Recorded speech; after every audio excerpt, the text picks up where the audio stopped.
Welcome to the Unapologetic Man Podcast, the only podcast that's all about self-improvement, confidence, success, women, and being a man without making any apologies for it.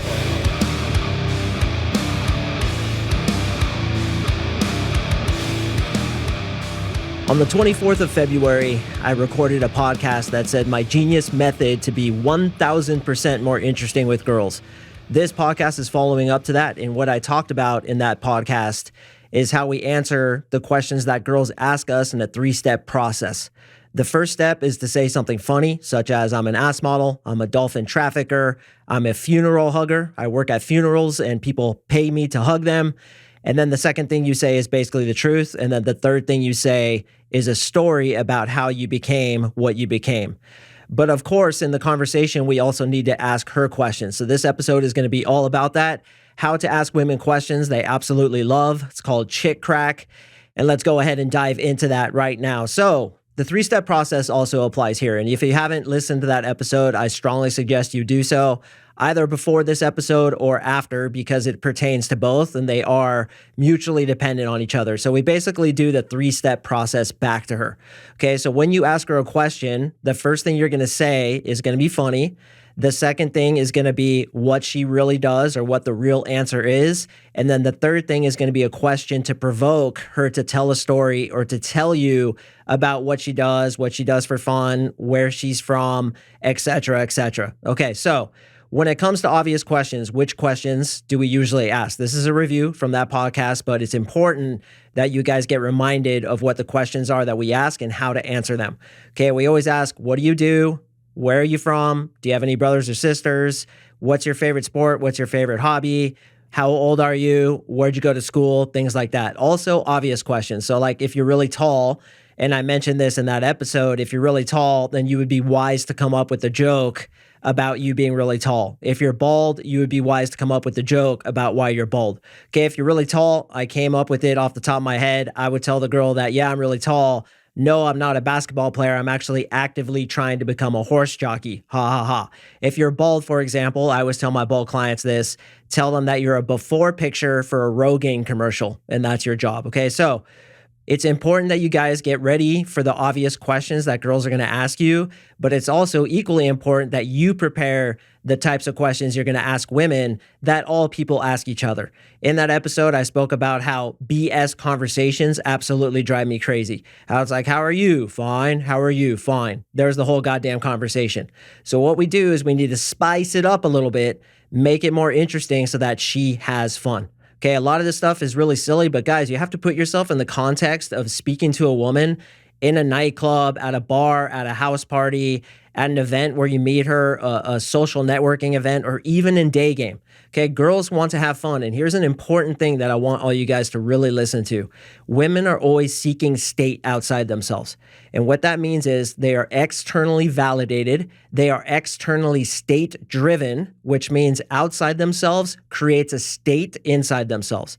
As men, masculinity is internally validated and we create our own state. This is why when guys want girls to approach them, I say, no. You are way too externally validated, which means you're in your feminine energy.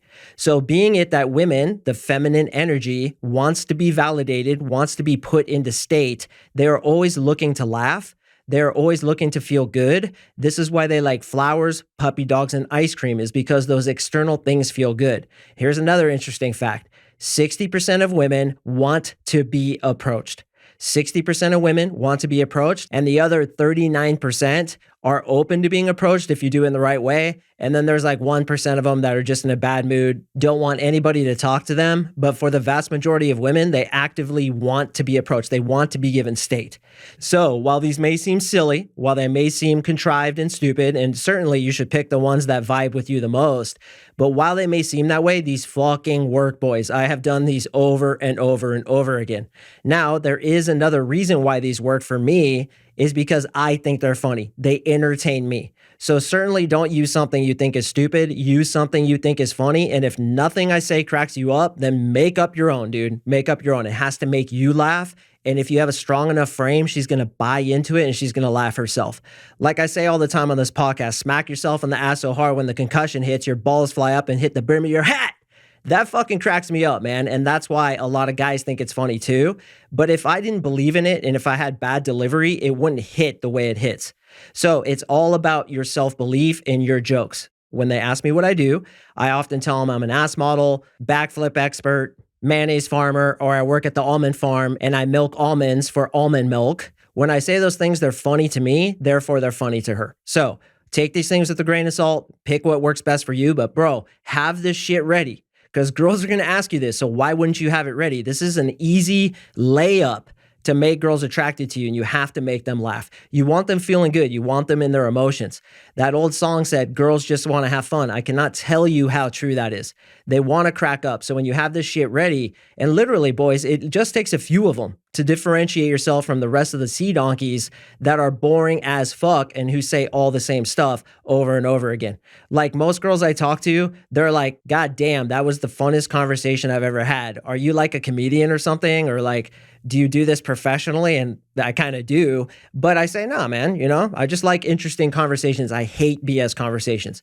So really think about this and think about your answers and how you're going to ask girls what they do, where they're from, et cetera, et cetera. Okay, let's get into what I say.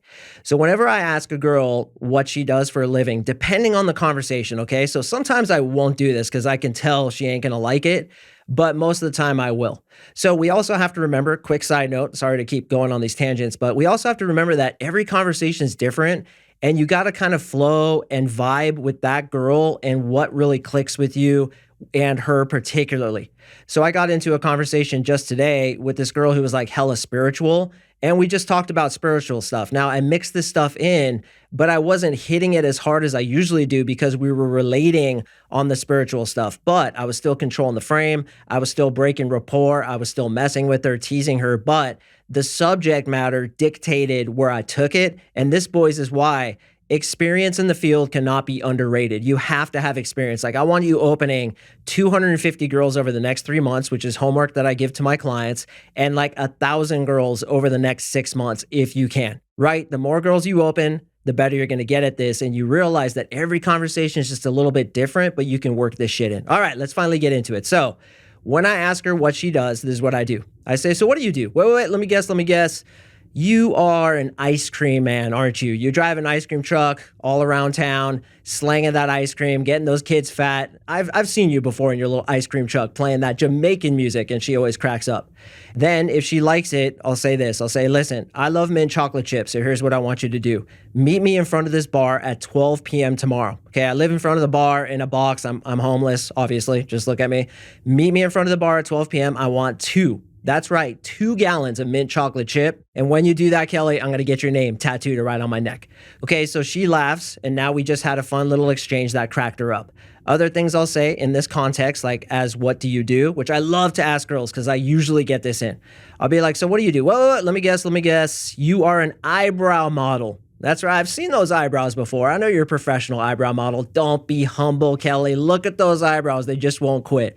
Now, I understand you had one eyebrow for a while there, but shaving the unibrow, very good decision. Then she slaps me on the arm, and then I continue on the conversation, as I'm going to explain in a second. I'll accuse them of dancing outside a Taco Bell in a burrito outfit. I'll be like, so what do you do? Wait, let me guess. You dress up in a burrito outfit and dance outside Taco Bell to try to get people to come in. Don't be humble. I've seen your moves. I've seen you outside of that Taco Bell on 44th Street. Awesome work, man. Your street work, super good there, Kelly. Can't believe how good you are. And then she cracks up, smacks you on the arm. So like, you see how this is kind of teasing. It's fun. You're accusing her of wearing like a burrito outfit. If girls are fun and they have good personalities, they'll throw it back at you. Like often when I tell girls I'm an ass model, if they have a good personality, they'll be like, oh yeah, I'm an ass model too. I'm your biggest competition. And then we have what's called a hypothetical story, where it's like a play fight between us.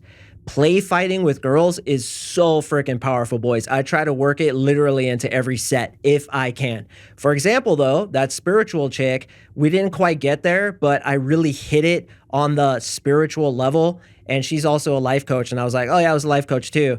And like I said things like, yeah, I tell my clients I can't be your mentor unless I'm your tormentor. And she's like, oh my God, that's so good. And I was like, I know you're going to steal it. I know you're going to patent it, take all the money from it. And then I'm going to be destitute because you ripped off my idea, Kelly. That's kind of how I did it, right? A play fight. Okay, so First, you say something funny, okay? To reiterate, she dances in a burrito outfit outside of Taco Bell. She's an eyebrow model. She's an ice cream man, or she's a professional harp player in the hippie circle. I often say that too. Okay, that's the funny thing. Then you say, nah, I'm just kidding. What do you really do? Okay, now you get a little serious and you show her that you can be mature. And this is particularly important for like an older gentleman because oftentimes older women, although attraction always works the same, boys, and this shit does work on older women. Real quick side note. I have a client who just graduated. He's 68. He just got himself a 19-year-old girl. And he asked me, he's like, bro, what do I do here? I'm like, you do what you do, man. I have no comment on it. I guess if she's over 18, you're good to go, but do what you do. So make no mistake, boys, don't get it twisted. I don't care what your age is, you can pull any girl because attraction is the same. And even if you are 70 years old and you want to pull a grandma, it's the fucking same. Women want to laugh. And attraction doesn't change with age. But it's important that you show her that you can be real, quote unquote. So first I bust her chops a little bit. You're a professional Russian cage fighter. I've seen you in the MMA, blah, blah, blah, whatever I think of, okay? Then I said, nah, just kidding. What do you really do? Then I let her tell me, right? So she's going to tell me, and because she's so used to boring conversations, she's probably not going to have a lot of interesting things to say it. So you as the man have to lead the conversation and show her how to be interesting when she tells you what she does. So for example, I say, so what do you do? Okay. And she's like, I'm a veterinarian. And I might say something like, what was the coolest thing that ever happened while you were working? Or what inspired you to want to become a veterinarian? Okay, so we go into emotions, boys. It's super important. When I say what inspired you to want to be a veterinarian, even if she says, oh, I don't know, and I'll be like, well, certainly when you're a kid, something happened, or in college, like what was it? What really got you there? And she'll usually come up with a story. And a lot of girls have great stories, just like you guys have great stories, but they don't think about them. So I had a girl the other day and she was a nurse and I was like, what made you want to become a nurse? And she's like, I don't know. And I'm like, think about it. Like, think back to your childhood. What was it? She's like, well, I used to always watch that show Forensic Files. And then I got her going down that road and she was telling me about how cool it was. And she's a phlebotomist, which is like pulling out the blood. How anybody could do that, be a phlebotomist. I have no fucking idea. If you're listening and you're a nurse or a phlebotomist, I salute you, bro, because I can never fucking do that, man. Like search for people's veins and poke them. Not my jam, but that was her jam. And I got her to talk about it in an interesting way. She was telling me some stories. Now that begs the question, what if their job sucks? They work at Hot Topic or Home Depot, all of these things I've heard, right?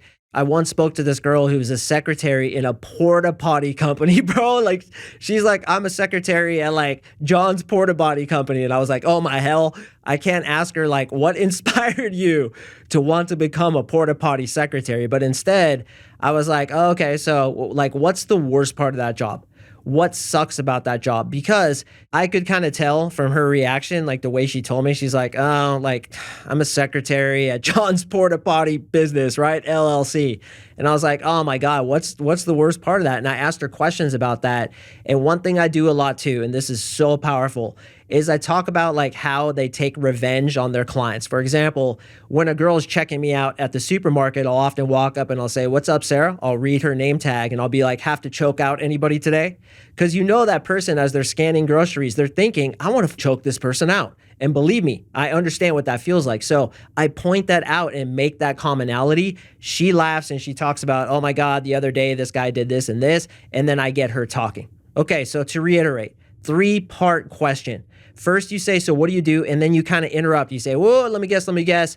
You are a golf ball diver. And she's like, what? And I'm like, yeah, you go dive for golf balls. I've seen your work. You're extremely good at what you do. I admire it. Don't be humble. You're the best golf ball diver this city has ever known. Ha, ha, ha. Okay. Then you say, nah, just kidding. Like, what do you really do? And she says that she's the head of marketing at a multi-conglomerate corporation. What would you do? What would you do there? What would you ask her after that to get her talking?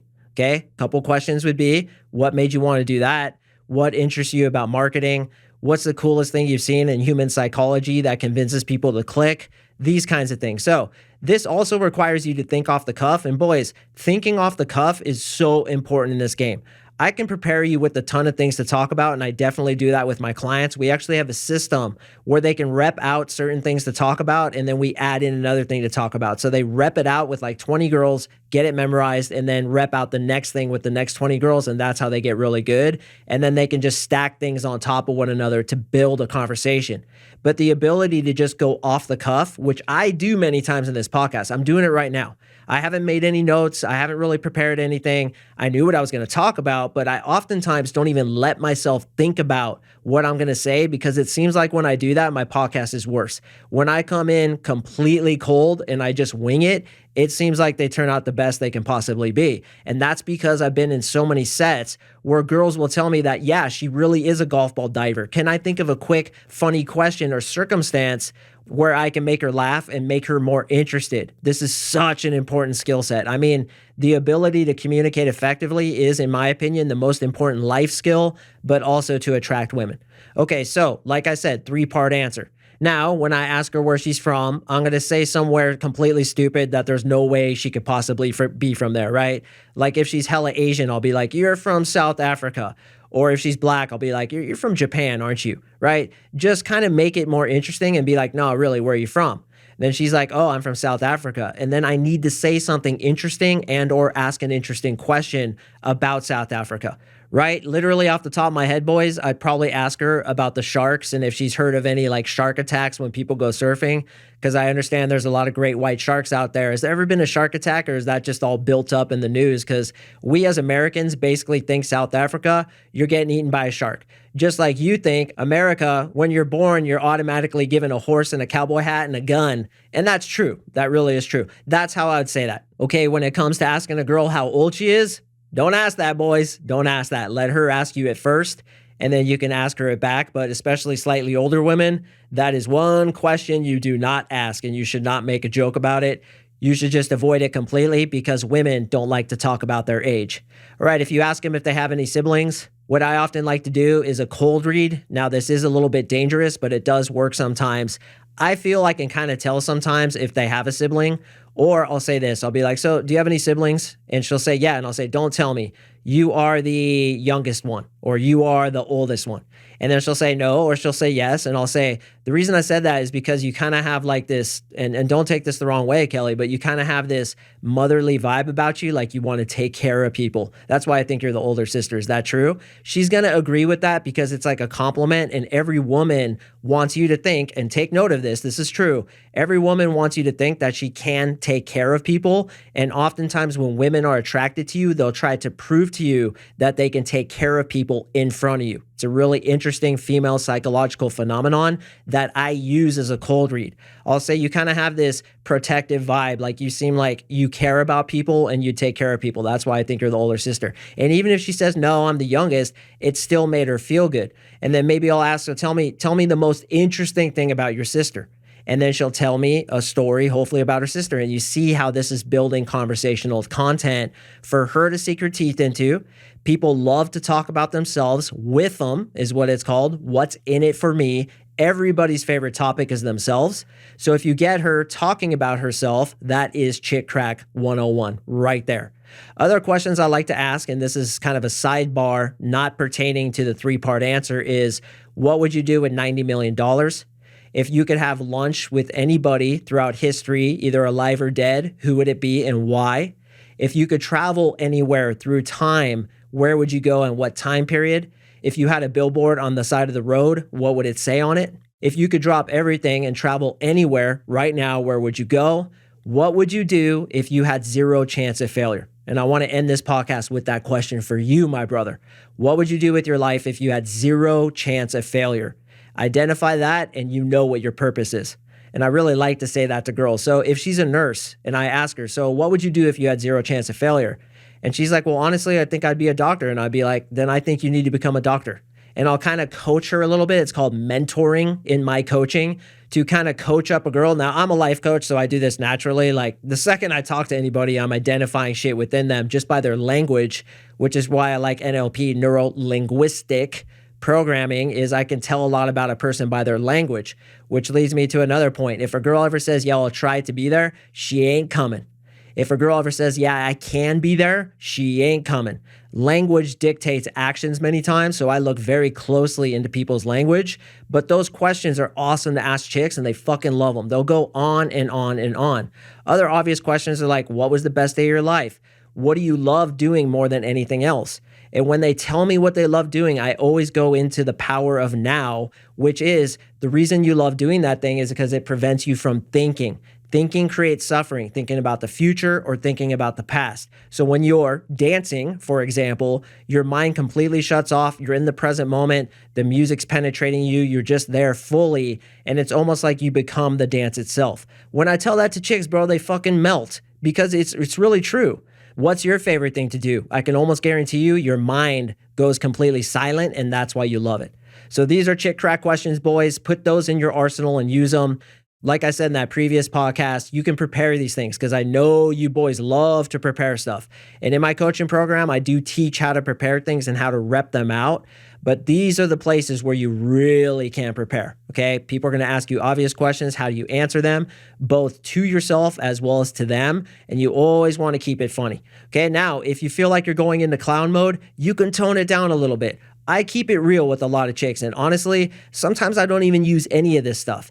But because my frame is so strong, because my body language is so good, because my tonality is dialed into where it needs to be, brother, I can literally talk about the weather and chicks will get attracted to me. It happens, you know, you're just talking to the waitress and you're like, oh my hell, another one, she's attracted to me. And I can read attraction from a mile away. So don't get it twisted, man. The most important thing is what's going on inside your head, which again is why I use neuro-linguistic programming on my clients to give them the belief system that they're a goddamn 10. So that when they're talking to a 10, they feel on her level and they don't have to like freak out about conversational topics. But when you add this, what I talked about today and what I've been talking about through 330 plus episodes, to frame control, to believing in yourself, to a high self-esteem, to good body language, a good tonality, and to a self-respect where you don't give a fuck if it goes good or bad, you are unstoppable, brother. And this is why my clients get more ass than a toilet seat, as I always say, is they become that dude, that 1% dude that pretty much all girls want. And that's why my 68-year-old client is pulling a 19-year-old who, he sent me a picture of her. She's pretty cute too, man. Definitely a solid 8. And I was like, brother, I'm so proud of you, man. Anything's possible when you get your shit fixed and when you have interesting conversations like these. If you want to meet with me on a one-on-one free breakthrough session, go to my website, CoachMarkSing.com, click on coaching, fill in the Jesus, slap in the goddamn, and you and I will get on that one-on-one call together. You can also click the link in the description below. Read the 63 million reviews that I have that, yes, are from real clients, 95% of whom get the results that they want with women when they come into my program. The 5%, the 1 out of 20 dudes who don't get the exact results they want, they simply don't do the work. So if you're willing to do the work, if you're willing to move into pain willingly, if you're a fucking warrior, then I want to meet with you, man. Sign up and you and I will get on that call together.